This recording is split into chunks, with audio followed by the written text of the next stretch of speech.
I thought my daughter was kidnapped, until I discovered who was really behind it. Hi Reddit, throw RA because honestly, if anyone I know found this, it would destroy me. I'm Amanda, 38 years old, female, and for most of my adult life, I've tried to be the person everyone expects. Loyal wife, reliable mother, someone who gives back. My husband and I have been married for nearly 15 years. We have 2 great kids, though sometimes I wonder if we're just going through the motions. Most mornings start the same. Coffee alone in a quiet kitchen, kids rushing for the bus, and a quick kiss on my husband's cheek as he leaves for work. I volunteer at our small-town clinic 3 days a week. I always thought helping others would fill the emptiness that started creeping in a few years ago. But lately, even the smiles of grateful patients can't distract me from the sense that something is missing.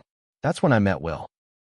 He's a doctor at the clinic, also 38, tall, kind, with a smile that makes you forget the world is even turning.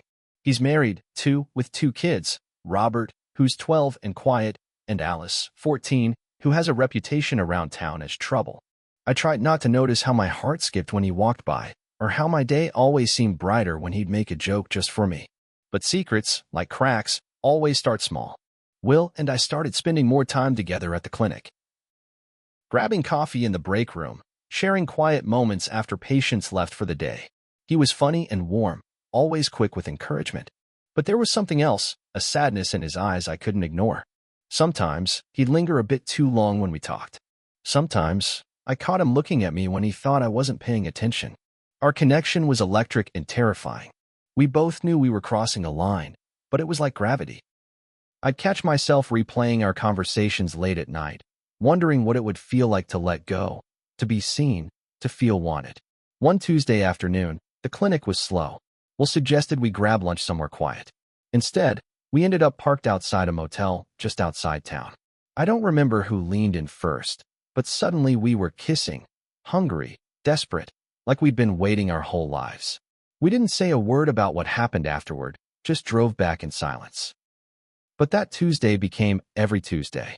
I never thought I'd be that woman, the one sneaking around, checking the rearview mirror, making up excuses for where I'd been.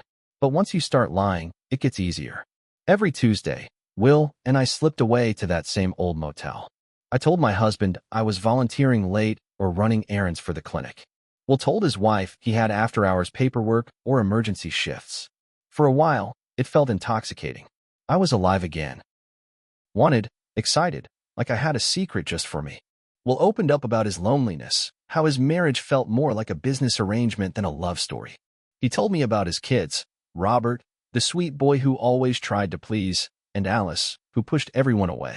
He said he worried about her all the time, that she was angry and misunderstood. But even in those stolen moments, guilt gnawed at me. I'd look at my wedding ring or the family photos in the hallway and feel like a stranger in my own life. I told myself it couldn't last, but every Tuesday, I kept going back.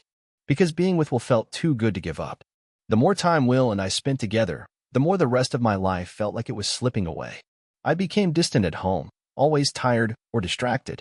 My husband noticed. I could see it in his worried glances and the way he lingered when he asked if I was okay. I hated myself for the lies, but I couldn't stop. Will was changing, too. He was more tense at the clinic, sometimes snapping at staff or staring off into space. He talked about his daughter, Alice, more and more, how she was getting into trouble at school, fighting with teachers, picking arguments at home. He blamed himself for not being there enough, but he was also angry at her for making everything harder. Our Tuesdays together became the only place either of us seemed happy. But even there, shadows crept in. The motel room felt colder, the silences heavier. I started dreading the drive home, the questions I couldn't answer, the way my kids looked at me like I was slipping away, too. Guilt was eating me alive. I knew something had to give. It happened on an ordinary Tuesday, one that started just like all the others. Will and I met at the motel, but something felt off from the start. He was distracted, barely looked at me. I tried to ask what was wrong, but he just shook his head and stared at the ceiling. Finally, I couldn't hold it in any longer. The words tumbled out. Will, I can't do this anymore. I love my family. I can't keep lying, sneaking around, living for just one day a week. He didn't argue. He just looked at me with this devastated, empty look I'll never forget. Amanda, you're all I have, he said, voice cracking. I don't know how to go back. I hugged him tight, desperate, one last time. Then I walked out, got in my car, and drove away, tears blurring the road the whole way home. For the first time in months, I felt like I could breathe. But I also felt a darkness settling in, a sense that the storm was only beginning. That night, I lay in bed beside my husband, staring at the ceiling, my mind racing with everything I'd just thrown away. I wondered if Will was okay, if he was thinking about me, if he hated me now. I wanted to call him, to hear his voice just one more time, but I didn't. Instead, I focused on my own family, my kids, their laughter echoing from down the hall, my husband's steady breathing beside me. Meanwhile, Will's world was unraveling. He showed up at work the next day looking like he hadn't slept, his eyes red and hollow. He barely spoke to anyone. Staff whispered about his mood, his short temper, and the way he snapped at nurses for the smallest things.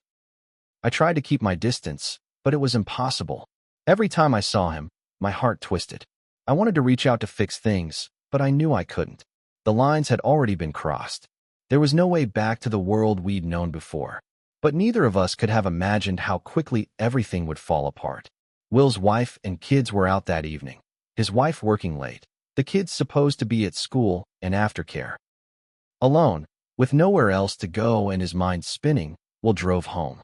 He poured himself a drink, then another, trying to numb the ache inside. He didn't expect to find Alice at home. She was sitting on the living room floor, headphones in, scowling at her phone. Will was startled. He thought she was supposed to be at an after-school program. He asked her why she was home, and she shot back. Why do you care? It's not like you're ever around anyway. The conversation escalated quickly. Alice hurled accusations about how he never listened, never believed her, never cared. Will's patience snapped. Words turned into shouts, shouts into a sudden, terrible mistake, a slap he instantly regretted. Alice just stared at him with this icy, furious look, then stormed upstairs without a word. Will stood frozen, guilt flooding through him. He tried to apologize through the closed door, begging her to talk, but she stayed silent. Eventually, overwhelmed by shame, Will grabbed his keys, fled the house, and just drove anywhere, nowhere, hoping to escape himself. Will drove for hours, lost in regret, replaying the argument with Alice over and over in his mind. He knew he'd crossed a line, one he couldn't uncross. Every time he tried to call home, no one answered. The silence was suffocating. When he finally returned, the house was quiet and dark. His wife and son were home, but Alice was nowhere to be found. Robert, their 12-year-old, looked up at him with worried eyes. "Dad, where's Alice?" "She never came back downstairs." Panic set in. Will rushed to Alice's room, empty. He checked her phone's location. Nothing. His wife, exhausted from work, tried to stay calm but was visibly shaken. They called Alice's friends, neighbors, anyone they could think of.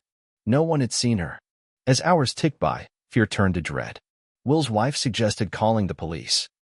"She's a difficult kid, but she's never just vanished before," she whispered, her voice trembling. That night, Will barely slept. The house felt haunted, every shadow a reminder of his mistake. He could only hope Alice would come home safe. The next morning, Alice was still missing. The police arrived, asking questions, searching the neighborhood, and interviewing classmates and teachers. Word spread quickly in the tight-knit community. Missing teenage girl, troubled family, rumors swirling. Will tried to explain everything, the argument, the slap, how Alice had stormed off. But every detail seemed to make him look worse. His wife's face was pale with worry and something else, doubt. Then came the questions about Will's Tuesday nights. Where had he been? Why had he lied about staying late at the clinic so often? His wife's voice was shaky when she asked, "Are you hiding something else from me?" It wasn't long before the gossip took hold. Some neighbors whispered that Will was too strict with Alice, that maybe he'd lost control. Others hinted at darker possibilities. The town's faith in him, the respected doctor, was crumbling fast. Meanwhile, I watched from the sidelines, heart pounding, guilt clawing at my insides. I'd helped set so much of this in motion, and now everything was spinning out of control. Days passed with no sign of Alice. The search expanded. Flyers posted everywhere, local news crews camping outside Will's house, police cars circling the block at all hours. Will's wife hardly spoke to him, spending her days on the phone with detectives and her nights staring out Alice's bedroom window. Robert clung to his mother, terrified and confused. At the clinic, Will was put on leave pending the investigation. His colleagues avoided him. Some people even crossed the street to avoid making eye contact. The whole town seemed to turn on him overnight. Worse still, the rumors about Will's affair began to surface. Someone spotted us talking outside the clinic. Someone else remembered how I'd started volunteering around the time Will became distant at home. Suddenly, I was part of the gossip, too. Will was questioned for hours by detectives. He admitted to slapping Alice, to lying about his work schedule, to everything except hurting his daughter. But with no other leads and mounting public pressure, suspicion clung to him like a shadow. And all I could do was watch the fallout, powerless and consumed by guilt. By the end of the week, Will's life was in ruins. The police still had no leads, but the whispers grew louder. Maybe he snapped. Maybe he just wanted Alice out of the way. His wife moved into the guest room, barely speaking except to ask about new updates from the detectives. Will tried to reach out to me, but I ignored his calls. I was terrified of what people would think, of what I might say if questioned, of the part I'd played in all of this. My husband grew suspicious, asking why I was so anxious, why I seemed so invested in the case. At night, I lay awake replaying every decision, every lie, every moment that led to this disaster. The guilt was crushing, but even worse was the fear. What if Alice never came home? What if Will went to jail for something he didn't do? The clinic was a ghost town for both of us. Patients stopped coming, nurses whispered in the halls, and the phone calls from reporters didn't stop. My world was unraveling, and there was nothing I could do to stop it. 8 days passed, an eternity of fear, shame, and self-doubt. The police questioned everyone in Alice's life, friends, teachers, even me. I told them I barely knew her. That was only half a lie. Will spent most days holed up in his house, haunted and hollow-eyed. His wife refused to speak to him except through the police or lawyers. Robert stopped eating, and the school sent home notes about his anxiety. Neighbors avoided them. Even Will's parents kept their distance. The worst part? No sign of Alice. No texts, no calls, nothing. It was as if she'd vanished into thin air. Search parties combed the woods and parks. News vans lined the block. Every night, Will stared out the window, hoping she'd walk up the driveway.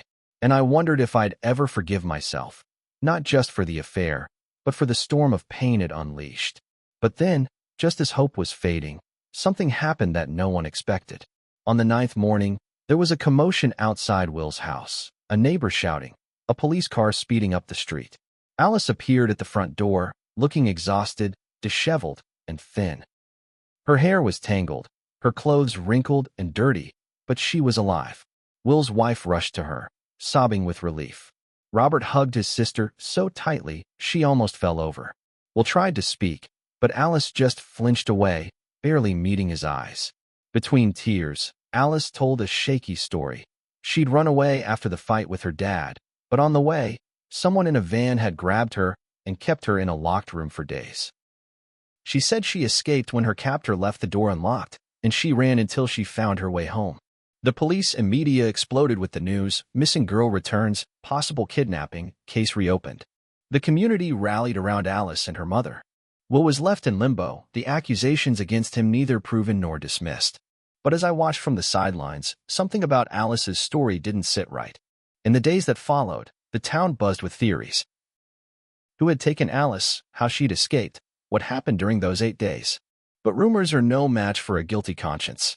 Late one evening, I was taking out the trash behind the clinic when I saw her, Nina, the nurse who lived across from Will. She was standing with Alice on her porch, whispering urgently. As soon as Nina saw me, she hurried Alice inside. A few hours later, I got a message. We need to talk. It was Nina. She invited me over, her hands trembling as she poured tea. I know what happened to Alice, she said quietly. The truth tumbled out in a rush. Alice had run to Nina's house that day after the fight with Will. She begged Nina to let her hide out, to teach her father a lesson. Nina, who'd always had a soft spot for Will, agreed, if only to keep Alice safe and maybe, in her way, get closer to him. Nina knew about Will's affair. She'd seen me and Will together, heard the whispers, and she resented Will's wife for never noticing how unhappy he was. So she helped Alice stay hidden, feeding her, keeping her safe, letting her concoct the kidnapping story. I listened in shock, realizing the truth was so much messier and darker than anyone suspected. When the truth came out, It shattered the last pieces of Will's family. Nina's confession to the police set off a new round of headlines. Missing girl found safe with neighbor, kidnapping story revealed as a lie. The charges against Will were dropped, but the damage was already done. Trust in their home was gone. Alice barely spoke to anyone. Will's wife filed for divorce and moved out with the kids. Nina lost her job at the clinic and was quietly ostracized by the community. Will returned to work eventually, but he was a shadow of his former self, quieter, withdrawn, and aged beyond his years. As for me, I faced my reckoning.